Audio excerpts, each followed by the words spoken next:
복음을 전하는 주청 프로젝트 서종현 선교사. 이것만 알면 힙합 어디서든지 이렇게 재밌게 들을 수 있어. 이 땅의 청소년들을 위해 하나님의 부르심을 받은 사람. 저는 확신이 있습니다. 하나님이 나를 통해서 이 민족을 일으키겠다고 했습니다. 나를 통해서 이 나라의 청소년들에게 복음을 선포하겠다고 나한테 직접 말씀하셨어요. 십자가가 없는 세상에 예수님의 사랑을 전하는 서종현 선교사의 이야기가 시작된다. 그들에게 진짜의 사명을 주기 위해서입니다. 나의 믿음 안에 믿음 있고 믿음 있는 곳에는 예수 있어. 리슨, 난 예수와 함께 있어. 이분이 선교사님 맞아? 외모로 보면 선교사 얘기가 잘 안 나올 것 같은데. 그런 얘기 많이 들었죠? 저도 어색해요. 저는요, 굉장히 그 자유를 갈망하는 학생이었습니다. 중학교 3학년 때 회장했습니다. 회장 오빠였어요? 네. 교회 오빠 출신이에요. 교회 오빠. 네. 날라리긴 하였으나 전도왕을 놓치지 않는 날라리였다. 네. 저 때문에 주변에 있는 전도 라이벌들이 저 때문에 전도 자체 포기했어요. 학교 측에서 저를 불러가지고 보니까 저 때문에 편지가 들어왔대요. 분명 그 상황이 지금도 기억이 나고 마음이 아파요. 출석부를 이렇게 때리고 그러다 출석부가 날아갔는데 그걸 물어와라고 이야기하시더라고요. 그래서 가서 집어왔는데 출석부에 있는 그 글씨와 그 편지의 그 글씨가 똑같은 거예요. 제가 군대입니다, 뭐 안 됩니다, 막 그런 거예요. 당연하죠. 아니, 쓰고 간다고 이렇게 된 거죠. 권위적으로 나오니까. 그래서 이제 군대에 있는 군 병원에 가서 검사해보니까 단체 생활을 할 수 없는 정도다. 너 음악 왜 그렇게 가사 쓰고 네 미래가 어디 있는데 그거 제거 하는 거야? 이런 것만 계속해서 들어오다가 거기에 가니까 복음의 씨앗이 하나님께서 원하시는 완벽한 시간에 갈라지고 싹을 내기 시작한 거예요. 그러니까 도대체 인간이 어떤 꿈을 꿔야 할 것인가를 생각하다가 천국에 소망을 두기 시작한 거예요. 하나님께서 저한테 그러셨어요. 너는 꿈이 없지만 너는 내 나라의 꿈이다라는 이야기를 하셨어요. 저는 지식은 아직 없는데요. 전 부르심이 확신이 내 안에 있으니까. 근데 그 부르심에 순종해서 내가 나아갈 것이다 라고 했는데. 치유를 하는 힐링센터도 또 지금 운영하고 계십니다. 이 소년원 갔다 온 이후에 학업이 중단된 학생이라거나 또 조선족에서 어떤 자신의 불분명한 정체성 때문에 고민하는 학생들도 있고요. 그런 아이들을 모아가지고 커뮤니케이션을 할 수 있도록 공연을 기획을 합니다. 저희가 힐링센터의 청소년들을 스튜디오에 모셨습니다. 자, 나와주세요. 네, 어서오세요. 반갑습니다. 와. 나와주세요. 안녕하세요. 반가워요. 들어오세요. 반가워요. 예, 안녕하세요. 이제 그럼 한번 소개 좀 부탁드릴게요. 안녕하세요. 일산 사는 17살 김찬영이라고 합니다. 반갑습니다. 미안해요. 웃어갖고. 아직 난 어리네요. 성인인 줄 알았는데. 네, 그런 얘기 많이 들어요. 그래서 뿔테 쓰면 좀 어려 보인다고 하셔가지고 네, 그래서 안경을 쓰고 나왔습니다. 네, 우리 가운데 있는 분. 저는 인천에 살고 있는 이주희입니다. 네, 올해 20살이시고. 네. 김찬영 군 이주희 양. 네. 어떻게 우리 서성 기사님은 어떻게 만나게 됐어요? 제가 이제 한국에서 일산에 있는 BTWJ라는 방송국에서 이제 티네이저 스텝으로 있게 됐었는데 그 중에 그러던 중에 이제 낯선 자유라는 프로그램에 서종현 선교사님이 게스트로 오셨어요. 근데 당시에 제가 선교사님 페이스북을 통해서 되게 많이 관심 있게 봤었는데 또 책을 샀었거든요. 그래서 이제 녹화 있는 날 이제 책을 가지고 바로 사인을 받으러 갔습니다. 그래서 만나게 됐고 또 페이스북이나 SNS를 통해서 교제하게 됐고요. 그렇게 하다가 이제 한번 만나 뵙고 굉장히 이제 친해졌습니다. 아까 페이스북 친구였다가 이렇게 이제 직접 된 게 바로 그날. 네, 그렇죠. 얼굴이 만나보고 싶게 생겼더라고요. 뭔가 문제가 있어 보이고. 아닌데? 되게 착해 보인다고 생각하거든요. 이 신체에서 근심의 무게가 대부분이었다고 생각했어요. 우리 주희 씨는? 저는 처음에는 교회 선생님이 소개시켜 주셨어요. 막 저도 방황 조금 했거든요. 근데 막 처음에 소개해 주셨을 때는 막 놀던 선교사님이 막 이렇게 바뀌어가지고 이렇게 됐다 막 이렇게 말씀해 주셨는데 아무리 봐도 그냥 그런 거예요. 솔직히 막 그렇게 소개시켜준 사람 되게 많았거든요. 이름도 기억 안 날 만큼 많이 소개를 받았어요. 근데 다른 것보다 제 또래 애들하고 소통하시는데 되게 벽이 없는 거에 반해가지고 메일을 보냈어요.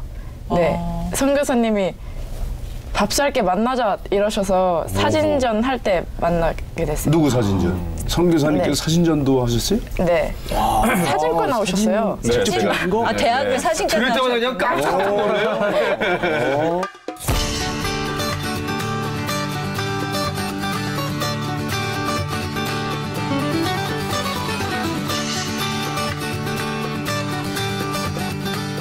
그러면 네, 주희 씨 같은 감성적으로. 경우에는 아까 좀 놀았다고 했잖아요. 네. 그런데 어떤 쪽으로 방황을 좀 많이 했어요? 저도 좀 어른들이 억압하는 거에 되게 싫어했어요. 반발심이. 네. 그래서 막 사회 부적응자 딱지를 붙였거든요. 그리고 학교에서도 잘리고 막 부조리 하다 싶으면 그냥 선생님이고 뭐가 없었어요. 막 대들고. 네. 근데 그 힐링 센터라는 곳이 본인이 정말 겪었던 어려움을 갖다가 이제 다시 힐링하는 거잖아요. 그쵸. 근데 제가 보기에는 처음에 시작할 때도 BTWJ라는 것은 되게 선교 방송이고 지금 약간의 오해가 있는 것 같은데요. 이 친구는 저랑 굉장히 비슷한 친구예요. 그러니까 이 친구는 여기랑은 선을 이렇게 좀 그으셔야 돼요.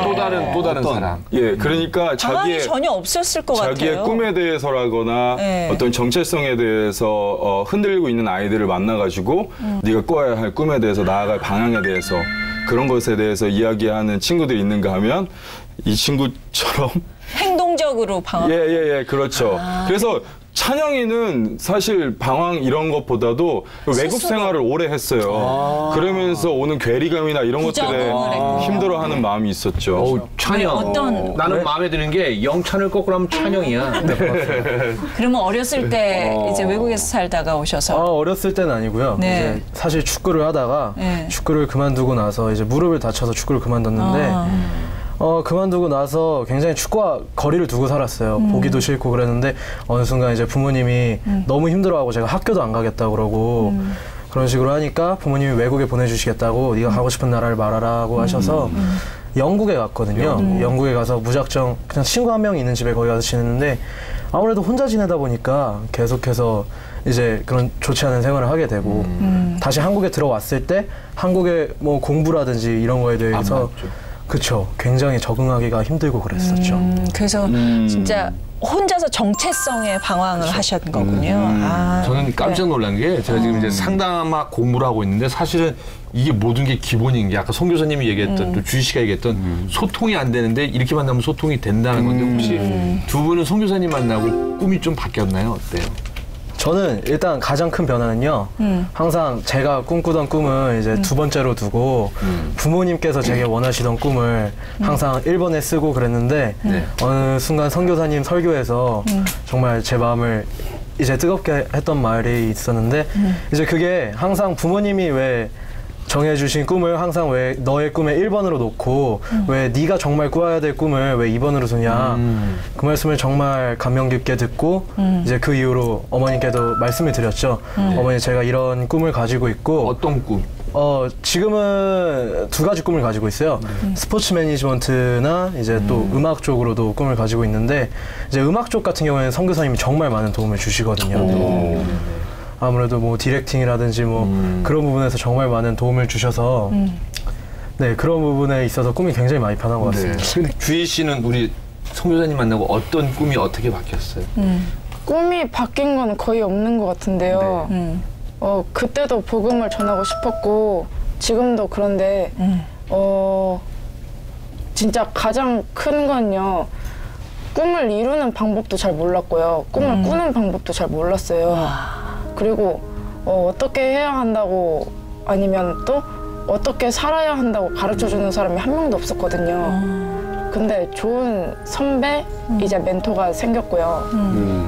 그리고 제가 하나님을 딱 만나고 제 꿈이 생기고 그렇긴 했어요, 확실히. 근데 어떤 말이나 행동 같은 걸로 정립이 돼 있지는 않았는데 선교사님이 이렇게 딱 정립을 해주셨죠.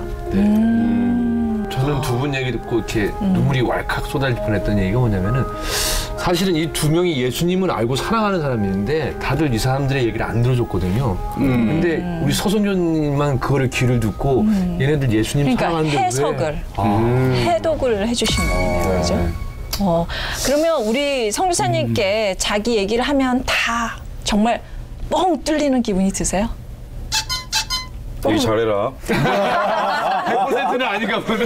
아니, 그게 아니라요. 시원하게. 네. 뻥 뚫리긴 하는데 뻥 뚫린다기보다는 아 이게 문제였나? 이런 문제가 아니었구나 이런 생각이 먼저 들어요. 이게 큰 문제다 생각했는데 큰 문제가 아니야. 예를 들어서 이 친구가 이렇게 자기 몸에 상처를 내고 처음에 찾아왔어요. 자해를 막 하고. 그 알게 되고 한참 뒤였죠. 그때도 예수님에 대한 사랑을 한참 고려했었고, 그래서 자기 화가 나니까 이렇게 해서 이제 내가 자해를 했다 이야기하는 거예요. 그래서 이게 어떻게 자해야? 이건 타해예요, 이거. 받은 상처에 대한 타해란 말이죠. 그 내가 그 얘기를 했으니 제가 했는데요? 그걸 이제 이해를 시키는 거죠. 그것이 아니고 너 안에 있는 상처와 이런 것들. 상처를 받아서 행동으로 옮기게 돼요. 네, 뭐 그런 해독과 이야기들을 해주는 편이에요. 찬영이 같은 경우에는 꿈에 대한 이야기나 음악적인 이야기를 많이 하거든요. 근데 보면 아시겠지만 자기의 주관이 이미 뚜렷하고 해야 될 바를 알고 있는 친구들이거든요. 그렇죠. 근데 이 친구들이 조금만 잘하게 되면 곰방 딴 길로 이렇게 가버려요. 자기가 잘하는 걸 아니까. 내가 생각이 있는 걸 아니까 그것을 어떻게 하려고 하는 그런 마음들이 많이 생기게 되고 세상적으로 그러니까 자 이제 이렇게 가깝게 지내다 보니까 우리 선교사님 어떤 분이던가요? 처음 봤을 때는 아시잖아요. 딱 보시면 좀 건달 같고 너무 많이 가시고 난 멋있는데 왜 아멘. 아멘 하잖아요. 솔직한 얘기. 동네 밤에 골목에 이제 자주 나타나시는 그런 형님 같았는데 이제 계속 만나니까 진짜 너무나도 순수하신 것 같아요. 정말 순수해 나? 네. 아멘. 청소년들에게는 너무나도 순수하시고 또 정말 저희 말을 들어주시는 분이 얼마 안 계신데 진짜 정말 저희 마음을 헤아려 주시고 그런 부분에서 정말 좋은 진짜 형 같은 형인 것 같습니다. 형 같은 형. 너무 또 좋네. 주희 씨. 우리 저는 처음 만났을 때 되게 애들한테 인기가 되게 많으시잖아요. 그래가지고 많구나 했는데 직접 만나서 얘기를 해보니까 2시간 반 동안 밥을 먹었거든요, 그때. 근데 2시간 반 동안 하나님 얘기밖에 안 하시는 거예요. 아니 만났으면 제 얘기 좀 들어주고 이러면 안 되나 봐요. 계속 하나님 얘기만 막 하세요. 저 입에 단내 나는 줄 알았잖아요. 하나님 중독이야. 네, 그래가지고 되게 인기도 많으신데 그걸 이용해서 내 걸 안 갖고 하나님만 얘기하시니까 되게 순수하신 분이다 이렇게 생각을 했고요. 그렇구나. 그때 굉장히 더웠거든요. 10월 25일이긴 했는데 더웠어요. 다 반팔 입고 나왔는데 혼자 기모 후드에 잠바를 이렇게 입고 오셨어요. 엄마가 춥다고 이렇게 입고 가라고 했대요. 등치는 저런 분. 되게 귀여우신 분이구나. 그렇게. 엄마 말 듣고. 그러니까 생각보다 굉장히 다른 생각을 하고 있었죠, 그죠? 나는 그렇게 생각 못했고 나를 되게 좋은 스승님으로 생각할 줄 알았거든요. 그럼요. 귀엽게 생각하네. 귀엽게 생각하니까 더 기분 좋네요. 아니 저는 제가 사실은 많은 청소년 프로그램을 참여해보고 준비해봤는데 제가 오늘 깜짝 놀란 건요. 사실은 주희 씨 아까 행동장애 또 뭐 예를 들어서 우리 또 찬영 씨는 자기 힘든 걸 얘기했잖아요. 사실은 이런 자리에 웬만한 사람이 안 나와요. 왜냐하면 자기 얘기를 안 하려고 해서 그냥 선생님들이 해주는지 이렇게 셋 다 나온 저는 처음 봤어요. 그래서 얼마나 이게 소통이 됐으면 하고 야 우리 선생님 선교사님 짱입니다. 야. 좀 기분이 이상한 게 얘들이 선교사 이러니까 그렇게 안 부르거든요. 오빠 그러더라고요. 형 오빠 그러는데 아까 대기실에서 그렇게 계속 그러다가 야, 앉으니까 애들이 저한테 배워나 지략이 생겼네요 지금. 방송을 할 줄 아는 거죠. 방송을 아는 거죠. 근데 그 힐링 센터에서 하는 프로그램 중에 나는 난다? 힐링 센터 이름이 예. 나는 난다입니다. 아, 그래요? 아까 뭐 5인이 뭐 한 주가 되는. 예. 나는 난다? 이거요? 그러니까 자기가 오린 줄 잘못 알고 있는 백조들이 하늘을 날게 될 것이다. 라는 뜻. 제가 날고 있으니까요. 하나님께서 주신 날개를 퍼득거릴 것이다. 뭐 이런 그런 의미의 센터 이름입니다. 그러면 이제 멘토링을 주로 하시는? 예, 멘토링을 하고 아이들은 이제 공연을 기획을 하고 만들어가는. 경기도 안산에 있는 청소년 힐링센터. 주희와 찬영이가 힐링센터에 찾아왔습니다. 샬롬. 준우가 어제 영어 공부했대. 공연을 위한 기획회의를 하기 위해서인데요. 공연 이 한 가지 행사를 만들기 위해서는 커뮤니케이션이 굉장히 많이 필요해. 예를 들자면 너가 공연장 섭외를 들어가. 공연장 번호를 너한테 줄 거야. 그럼 네가 일일이 전화해서 만나보고 거기서 할 거야. 이 모임을 통해 자기 표현에 서툰 아이들은 소통하는 방법을 배웁니다. 사람에게 나를 PR하려고 하는 혼선을 내 입으로 얘기하는 걸 아마 알게 될 거라고. 그런 것들을 제외하는 연습을 하게 되는 거야. 있는 그대로의 내 모습 그대로 이루어지는 공연을 만드는 거를 만들어가는 거야. 주희와 찬영이를 위한 서정현 선교사의 멘토링. 함께 들어볼까요? 싫어하는 사람이 있으면 보통은 어떻게 하면 싫어하면은 나쁜 뭐 괜히 막 상태 표시에 뭐 모순 이런 거 써놓고 이런 거 너까지 그럴 줄이야 점점점 이런 거 하잖아. 그런 거가 아니고 기분 나쁜 것을 사람들에게 표현하기 위해서는 어떤 방법이 있을지를 생각해 봐야 되는 거야 지금. 너 기분을 표현하는 것에만 집중했잖아 지금까지. 그러니까 싸움이 난다고. 그게 아니라 내 기분 나쁜 거를 표현하는데 지금은 마네킹한테 하는 거랑 다를 게 없어. 그게 잘못된 거지. 그지? 뭘 선택? 대부분의 학생들이 기분 나쁜 걸 표현하려다가 이게 다른 사람이 기분 더러워한다는 걸 눈치채면서 뭘 선택하는 줄 알아? 안 하는 걸 선택해. 커뮤니케이션 진짜 포기하는 걸 선택하는 거야. 그러니까 그것을 자기 자신을 표현하는 걸 포기하지 말고 자기 자신을 포기하는 게 아니고 제발 어떤 방법으로 하면 저 사람에게 내 감정이 들어갈까를 고민을 해야 된다는 얘기야. 이해되니? 알겠지? 자, 이제 오늘 모처럼 이렇게 나오셨는데 방송을 통해서 하고 싶은 이야기를 한번 해보실까요? 솔직한 얘기요? 서정현 선교사님을 통해서 굉장히 제 삶에 정말 도움이 많이 됐고 정말 이런 선교사님들이 더욱더 많이 늘어나셔서 우리나라의 힘든 청소년들의 마음을 진짜 헤아려 주셨으면 좋겠습니다. 그렇구나. 좋은 말씀. 우리 주희 양. 제가 혼자 살았어요. 3년 정도. 집에 일이 있어서 혼자 살았는데 그때 몸이 되게 아팠거든요. 아픈 걸 보신 적도 있고, 그러니까 얼굴에 막 10곳이 폈었어요. 그래서 근데 제가 원래 병원을 잘 안 가요. 주사 맞는 게 무섭거든요. 근데 밤 11시 반쯤 전화가 온 거예요. 너 병원 갔냐고. 그래서 아니요, 안 갔어요. 이랬는데 빨리 택시 불러서 가래요. 그래서 내가 갈게요 이러고 딱 끊었는데 제가 병원에 안 갈 걸 아시고 이렇게 그 밤에 오신 거예요. 그날이 설 연휴 첫날이었거든요. 근데 그래서 응급실에 이렇게 데려다 주셨어요. 그러고 막 이것저것 검사를 해야 되는데 보호자가 없으면 안 된대요. 그래서 근데 저는 겁이 났어요. 안 올까봐, 아무도 안 올까봐. 근데 전화 한 통 돌렸더니 온 가족이 다 온 거예요. 그래서 선교사님이 가족들이 오기 전에 다 얘기를 했구나. 이렇게 가시려고, 그러니까 뻘쭘하니까 마주치면. 그래서 그러시면서 딱 그러시는 거예요.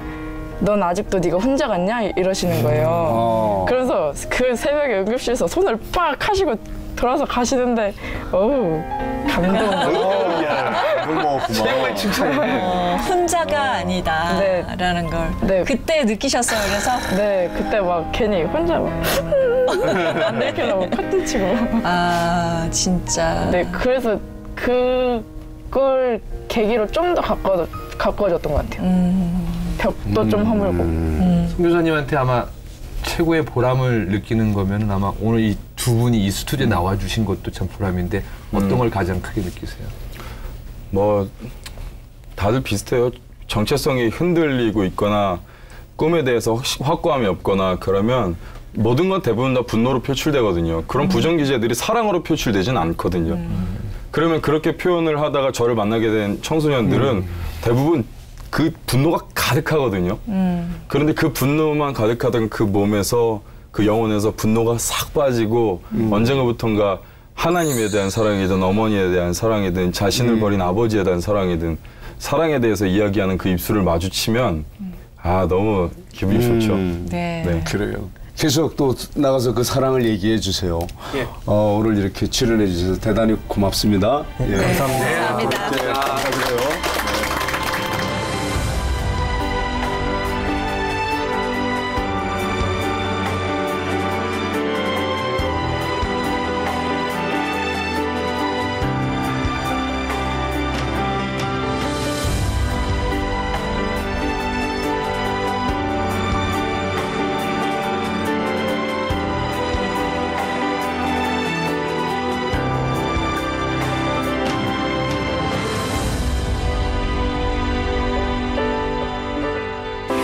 오늘의 회복의 검색어가 주청 프로젝트입니다. 네. 이건 또 뭘까? 궁금해요. 주청 프로젝트가 뭘까요? 저희 선교의 이름이에요. 제가 이제 운영하고 있는 선교의 이름인데, 네. 그러니까 제가 미스터 탁이라는 그 뮤지션 명을 갖고 있어요. 미스터 탁이라고 치면 이제 제가 예전에 활동해오던 것도 자료가 검색되고 이럴 만큼 힙합으로. 네네네 그랬는데 그래서 사람들이 저를 탁선교사로 알아요. 탁씨 아니거든요. 서정현인데. 네. 미스터 탁이라는 활동명을 갖고 있으니까 이제 탁선교사겠지가 되다가 지금은 공식 명칭까지도 탁선교사님, 서중현 선교사님 두 개 다 되는. 호처럼 돼버려요. 예, 그렇죠. 그래서 처음에 미스터 탁이 CCM 힙합을 만들면 주님의 청년 프로젝트 1, 또 한 곡을 만들면 주님의 청년 프로젝트 2 이거였거든요. 근데 2에서 마무리가 되고 그 주님의 청년 프로젝트가 CCM 힙합 팀의 이름이 됐어요. 그러다가 제가 선교사로 파송받게 되면서 그 파송 예배 이후에는 선교회로 이제 활동을 하게 된 거죠. 근데 예전에 그게 좀 너무 저랑 맞지 않아요. 주님의 청년 프로젝트 바꿨습니다, 이름을. 왜요? 그 주말 청소 프로젝트로 주말 청소 프로젝트. 일주일 동안 제 짓고요. 주님 오실 날을 대비해서 깔끔하게 청소를 하는 청소. 굉장히 좋은데요. 근데 그 주청 프로젝트에 이제 지금 탁 선교사라고 했잖아요. 미스터 탁. 예, 거기 그러니까 힙합을 통해서 선교를 하시는 그런 거 맞나요? 그렇죠. 힙합 음악에다가 하나님의 이야기를 이야기하고 그렇게 가는 거죠. 예. 근데 힙합이라는 장르가 사실은 굉장히 세속적이잖아요. 그렇지만 사실은 모든 문화는 하나님을 찬양하기 위해 만들어졌죠. 그래요. 예. 근데 이제 그게 그들에게 쓰이면 이제 욕이 되는 거고 이쪽으로 찬양을 하면 찬양이 되는 거고. 그렇죠. 사랑도 지나치면 집착이 되는 거고 모든 것은 정도를 지키지 못하면 그렇게 되는 것처럼 어떤 것도 마찬가지인 것 같아요. 대외적으로 알려진 모습이 사실은 힙합이 그런 것뿐이지 원래 본토에 그리고 오리지널리틱한 힙합 음악을 들어보면 대부분의 가사들은 계몽적이고 흑인들은 비버이라고 하는 자신의 아이들에게 이야기하는 이야기들을 써내려가고 있고요. 그것도 원래 찬양에서부터 시작됐다. 그렇죠. 예. 그래서 하나님을 찬양하는 게 참 큰 기쁨이죠. 힙합으로 제가 하는 것으로. 힙합이 찬양으로서 갖는 장점은 뭔가요? 자기 얘기를 할 수 있어요. 말로 하니까. 예. 자기 얘기를 랩으로 만약에 예를 들어서 지금 이 힙합 얘기를 한 대목 한 소절만 하면 즉흥적으로 그러면. 오늘 그래서 제가 차에서 오늘 써온 게 있어요. 바로 4집에 이제 제가 4집 앨범을 한 달 뒤면 발매하는데 거기에 천군이라는 노래가 있거든요. 천군에 있는 그 한 소절을 제가 이제 여기서 무반주로 해서 짧게 그 부분 쓴 거 제가 천군. 네, 천군이라는. 나 지금 싸움하러 가야 돼. 날 때부터 타고난 맷집 찾아야 돼. 세상에 뺏긴 영혼들의 투약할 백신. 진짜 자기 얘기네요. 그리스도의 맵집. PPPP. 이거는 힙합 맞나요? 그래도 많이 닮으셨어요. 자유로움으로 얘기하자면 힙합 중에 힙합이시죠. 힙합 찬양. 그러면 여기에서 그 한 소절 말고 좀 한 곡 길게 들어볼 수도 있을까요? 네. Guess who's back? 주청 독사 처리반 Let's go 일단 줄을 높여 새벽 이슬 같은 날 두 가지를 합쳐 합쳐 춤춰 때려잡기 대표 선수 일단 줄을 높여줘 새벽 이슬 같은 날 두 가지를 합쳐 춤춰 때려잡기 대표 선수. 저희 주청 프로젝트의 메시지나 어떤 하는 이야기나 이런 것들이 제가 생각하기에는 굉장히 이제 현실을 신앙을 어떻게 살아가는가를 많이 제시하고 있는 편이고요. 그렇기 때문에 신앙은 우리가 살아가는 데 있어서 무기가 될 수 있다라고 많이 말하고 있는 편이고, 그래서 하나님을 믿는 게 부끄럽고 숨기는 것이 아니고 그 믿는 게 세상을 살아가는 힘이 될 수 있다는 것을 많이 알려주고 있는 편이에요. 가지를 합쳐 춤춰 때려잡기 대표 선수 일단 줄을 높여줘 새벽 이슬 같은 날 두 가지를 합쳐 춤춰 때려잡기 대표 선수. 자, 이렇게 정말 빡빡머리의 힙합 가수가 이렇게 찬양을 하면 우리 관중들의 실제 반응은 어때요? 진짜. 교회에서요. 교회. 애들은 일단 어색해하고요. 그래요? 이거 뭐야, 괜찮아? 그러니까 박수를 쳐야 되나 말아야 되나. 더 노화돼 있는 건 애들의 신앙이라니까요. 저런. 아니 교회 가면 그러면 안 되겠다는 생각 그러니까 때문에. 제가 그게 창조력을 잃어버렸다는 얘기죠. 더 활기차고 더 꿈틀꿈틀 거려야 되는 아이들이 이미 노화되어 있고 되려 우리 어른들을 얼마나 좋아하시는지 몰라요. 그동안에 우리의 기도 제목이 현실로 다가왔다 이렇게. 우리 다음 세대를 이러는데 사실 좀 안타까울 때가 많죠. 네. 자, 그럼 우리 서종현 그 선교사님께서 어떻게 사역을 하는지 그 현장으로 저희가 가보도록 하겠습니다. 서울 강남의 한 교회. 학생부의 친구 초청 잔칫날입니다. 웃음의 도가니에 빠질 줄 알았던 초청잔치가 눈물바다를 이룬 사연은 무엇일까요? 자, 감사합니다. 오늘 예배 제 시간 아이들 초점에 맞춰서 되게 말씀 전해주신 것 같아서 좋았어요. 특히 힙합으로 말씀을 선포해 주셔서 되게 재밌었던 것 같아요.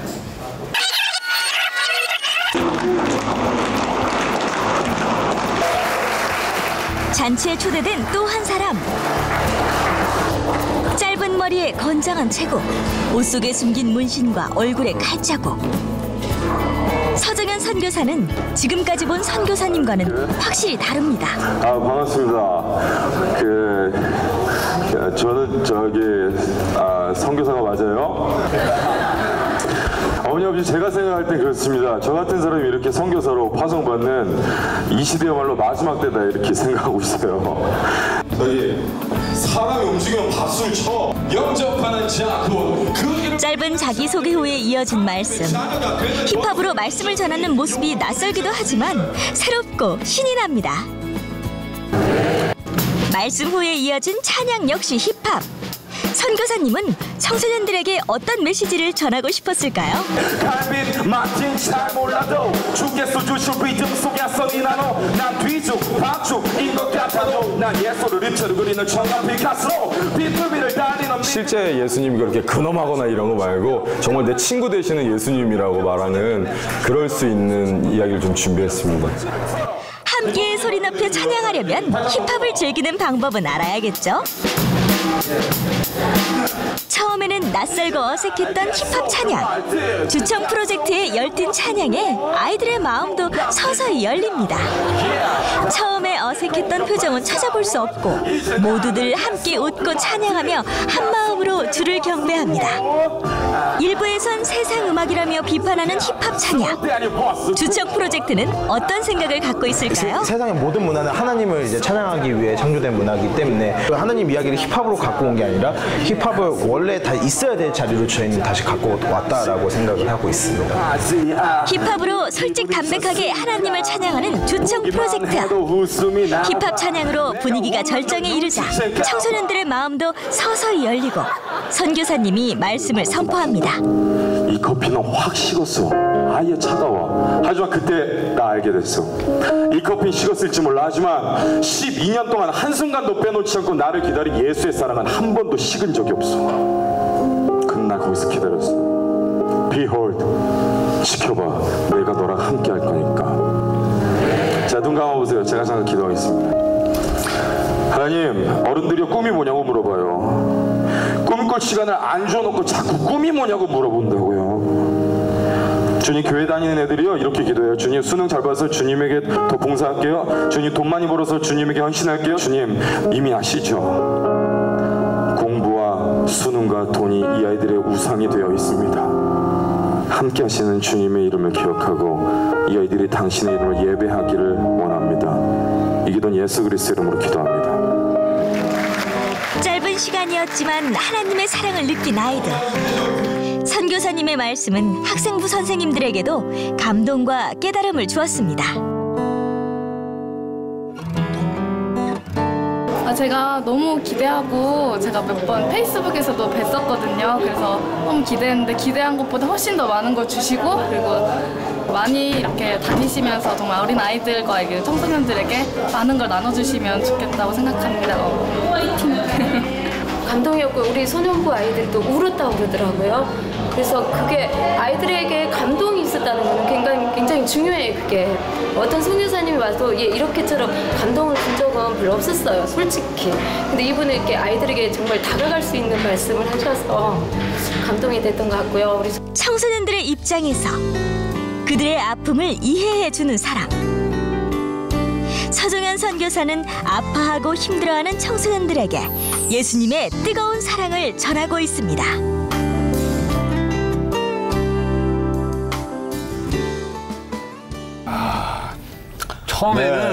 처음에는 뭐야?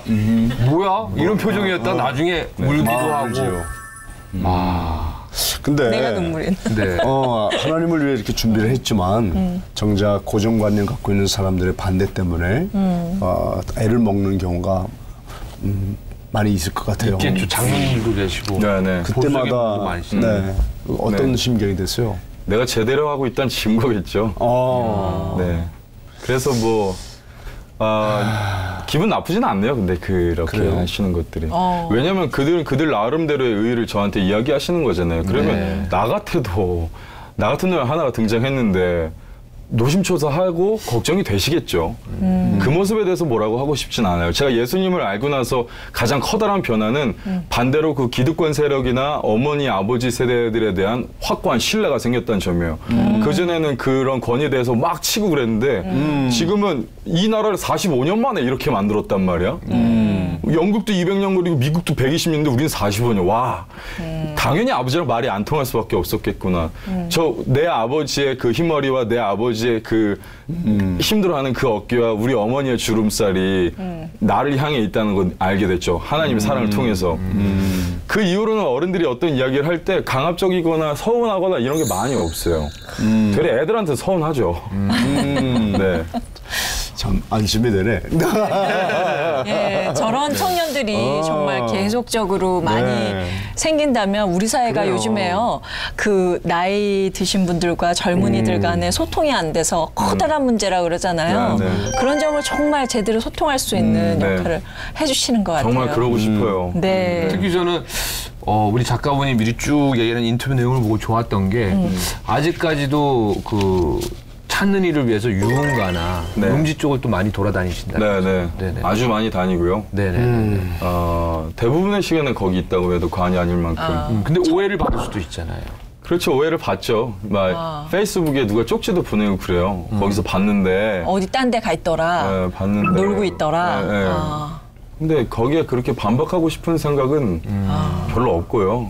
그리고 제 생각이 그래요. 여기가 만약 우리가 예수 그리스도 믿으면 아는 자들이 있는 곳이 양지라면 음지에 있는 자들에게 일로 가라, 들어와라, 여기가 좋다라고 한다면 그들은 들어오는 순간 눈이 멀어버릴걸요. 너무 화내서.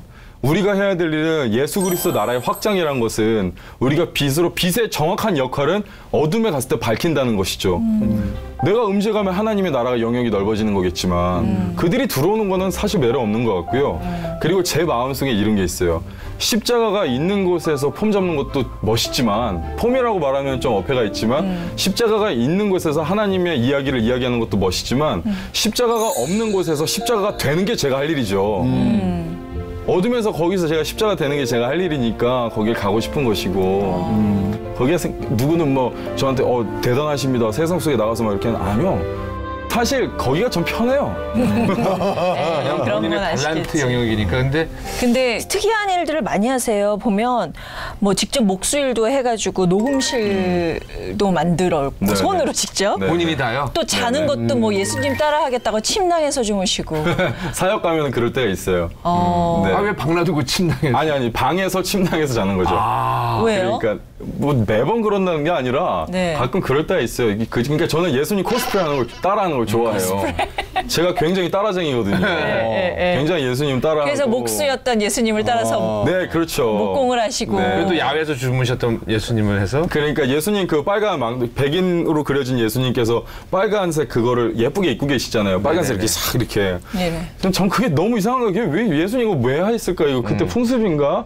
뭘까? 그러다가 이제 제가 그 옷을 그 망토를 입어봤어요. 만들어서 입고 다니다가 너무 궁금해서 우리 파송원 목사님한테 전화해서 물어봤죠.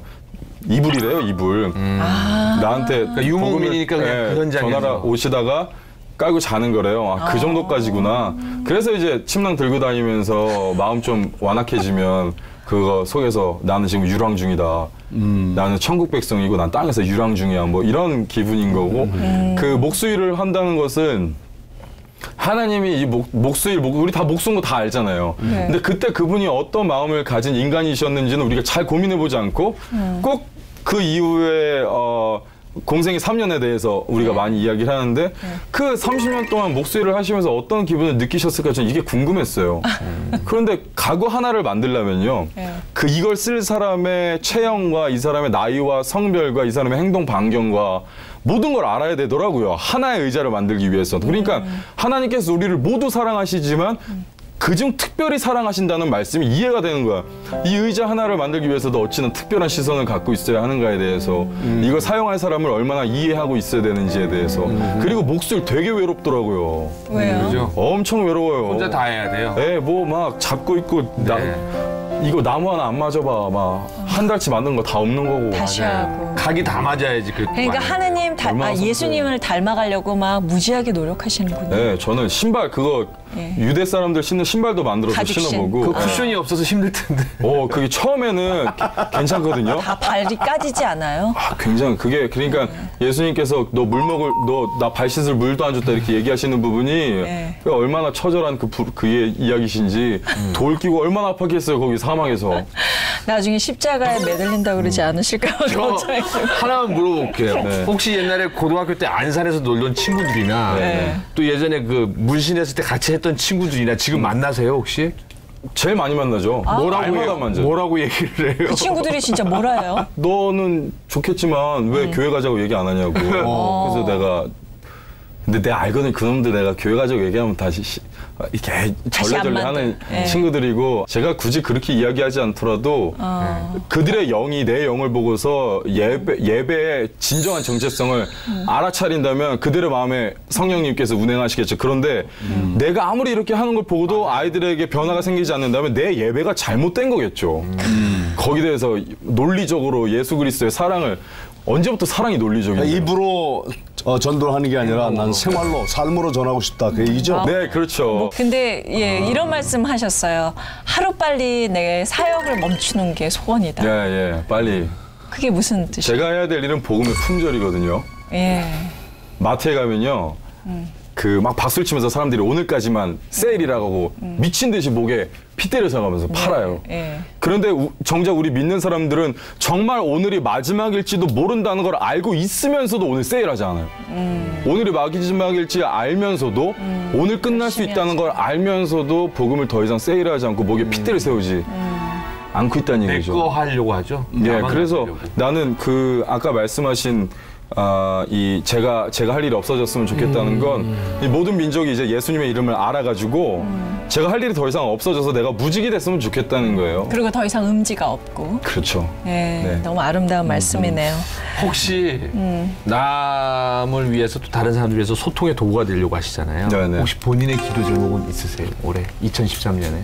제가 어떤 기도 제목을 갖고 어떤 목표를 갖고서 기도하잖아요. 그러면 결국엔 그게 제 우상이 되더라고요. 제가 애들한테 맨날 집회할 때마다 수능 성적으로 하나님께 영광을 돌 웃긴 소리 하지 마. 이렇게 수능 성적이 네 우상이고 대학이 네 우상인 것처럼 저도 그렇게 생각해요. 제가 어떤 계획을 세우고서 뭐 말한 청소년 힐링 센터를 뭐 하겠다, 대안학교를 하겠다, 뭘 하겠다라면 급기야 내가 설교를 잘하고 싶어라는 그 마음까지도 우상이라고 말씀하시는 질투하시는 하나님이신데 그냥 나는 내가 하나님의 꿈인 것을 기억하면 되는 것 같아요.